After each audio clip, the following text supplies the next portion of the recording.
အားလုံးပဲမင်္ဂလာပါခင်ဗျာဇေကအေမှပြန်လဲကြိုဆိုလိုက်ပါတယ်ခင်ဗျာဘောလုံးဝါသနာရှင်ပလေသားကြီးများခင်ဗျာဒီနေ့မှာတော့2026ကပ္ပဖလာအုပ်စု E ရဲ့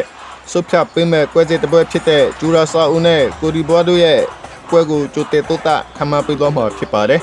ဒီပွဲကိုအမေရိကန်နိုင်ငံဖီလာဒဲဖီးယားမြို့ရှိဖီလာဒဲဖီးယားစတေဒီယမ်မှာကျင်းပသွားမှာဖြစ်ပါတယ်အုပ်စုဆက်နှုတ်ဆုပွဲစဉ်ဖြစ်တာကြောင့်နှစ်သက်စလုံးအတွက်ရှုပ်ထွက်ဆက်တရေအလော်ရေးကြီးတဲ့ပွဲတစ်ပွဲဖြစ်လာမှာပါကိုဒီဘွားတဲ့ကပထမဆုံးနေ့မှာအီကွေဒေါကိုနိုင်ရပြီး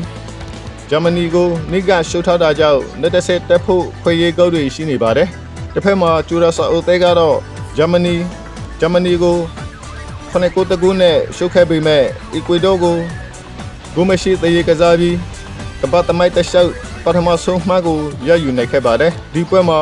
ကိုဒီဘော့ကဘောလုံးပိုင်ဆိုင်မှုတာစီယူပြီးတိုက်စစ်ဖွဲ့ကစားလာနိုင်ပေမဲ့ဂျူရာဆာအိုရဲ့တပ်ပြတိုက်စစ်တွေကိုတော့တတိထားရမှာဖြစ်ပါတယ်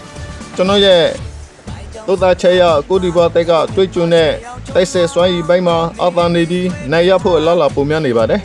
ကျွန်တော်ရဲ့ခမရလာကတော့ဂျူရာဆာအိုတကူကိုဒီဘော့နှစ်ကူလို့ခမတိုးတာပေးလိုက်ပါတယ်ခင်ဗျာကျွန်တော်ရဲ့ရွေးချယ်မှုကတော့ကိုဒီဘော့နိုင်မယ်လို့ခမချေပါတယ်ခင်ဗျာဂိုပေါ်အုပ်စုကကြည့်မယ်ဆိုရင်တော့ဂိုဘောပေါ်ကိုပို့ပြီးကျင်းနေတဲ့ပါတယ်ခင်ဗျာအားလုံးကိုကျေးဇူးတင်ပါတယ်ဒုတိယပွဲစဉ်အနေနဲ့အီကွေဒေါနဲ့ဂျာမနီပွဲကိုဆက်လက်တိုးတာပေးသွားမှာဖြစ်ပါတယ်ဘောလုံးဝတ်တန်လာရှယ်ပလေတာကြီးများခင်ဗျာဒီနေ့မှာတော့2026ကပ္ပဖလာအုပ်စု E ရဲ့ကြီးကျယ်ဆုံးပွဲစဉ်တစ်ပွဲဖြစ်တဲ့အီကွေဒေါနဲ့ဂျာမနီတို့ရဲ့ပွဲကိုကြိုတင်တိုးတာခမ်းမပေးသွားမှာဖြစ်ပါတယ်ဒီပွဲကိုအမေရိကန်နိုင်ငံနယူးယောက်နယူးဂျာစီရှိနယူးဂျာစီစတေဒီယမ်မှာကစားသွားမှာဖြစ်ပါတယ်အုပ်စုစေနှုတ်ဆုပွဲစဉ်ဖြစ်တဲ့ဒီပွဲမှာဂျာမနီတိုက်က အုပ်စုဘုံနေရာကိုအမခါထပ်နိုင်ပြီးဖြစ်ပေမဲ့အီကွေဒေါကတော့ရှုတ်ထွက်စစ်တဲ့ရေးအတွက်မဖြစ်မနေရလာလိုအပ်နေပါတယ်ဂျာမနီတိုက်ကကျူရာဆာအိုတိုက်ကို9-9တကူနဲ့နိုင်ယူခဲ့ပြီးကိုဒီဘော့ကိုလည်း2-9တကူနဲ့နိုင်ရထားတာကြောင့်လက်ရှိခြေစွမ်းအလောကောင်းမွန်နေပါတယ်အီကွေဒေါတိုက်ကတော့ပြိုင်ပွဲသွင်းဂုမသွင်းနိုင်သေးပဲကိုဒီဘော့ကိုရှိုးပြီးကျူရာဆာအိုနဲ့တရေကြခဲ့တာကြောင့်ဖိအားများနေပါတယ်ဒီပွဲမှာဂျာမနီကအဓိကကစားသမားချုပ်ကိုနောက်ပိတ်နိုင်ပေမဲ့တေးရဲ့အန်နဲက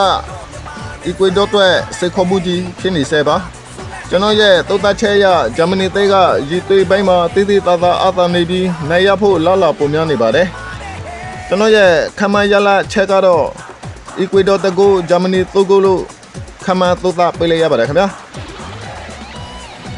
ကျွန်တော်ရဲ့ရွေးချယ်မှုကတော့ဂျာမနီနိုင်မှာပဲဖြစ်ပါတယ်ဂိုပေါ်ဂိုအောက်ရှူတာကနေကြီးမယ်ဆိုရင်တော့ကျွန်တော်ကဂိုပေါ်ကိုပို့ပြီးနှိမ့်သက်ပါတယ်ခင်ဗျာအားလုံးကိုကျေးဇူးတင်ပါတယ်ကျွန်တော်ရဲ့ channel လေးကိုလည်း like and subscribe လုပ်ပေးခဲ့ကြပါဦးခင်ဗျာပလေတာကြီးကရောဒီပွဲမှာဘယ်သူကနိုင်မယ်လို့ထင်ပါတယ်ခင်ဗျာcommentမှာဝေရောက်ဆွေးနွေးပေးခဲ့ကြပါဦးခင်ဗျာအားလုံးကိုကျေးဇူးတင်ပါတယ်